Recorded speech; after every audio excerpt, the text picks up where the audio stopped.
Welcome back to another OneMonroe Minute. Today, we're going to be taking a look at dog set screws. Also known as dog point screws, these fasteners are used to secure multiple parts together. Dog set screws have a threaded body, while the cylindrical end of the fastener protrudes and is unthreaded. Dog set screws are designed for use in pre-drilled holes or notches, similar to dowel rods, because they do not have a pointed tip like traditional screws. Most dog set screws are used in machines to permanently hold two objects together. For example, they're commonly used to secure rotating machinery gears to a shaft.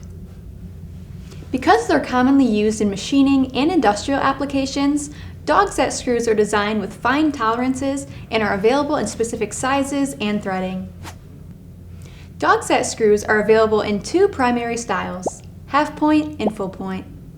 They both feature a threaded body and a cylindrical, unthreaded end. However, half-point dog screws feature a shorter end than their full-point counterparts. The tip on a half-point dog screw is roughly half the length of that on a full point. With a shorter end length, half-point dog set screws are ideal for fastening applications in which clearance is limited. To learn more about dog set screws, be sure to reach out to one of our sales engineers. Thanks for watching this week's video. Don't forget to like and subscribe for more videos in the future, and we'll see you next time with another OneMonroe Minute.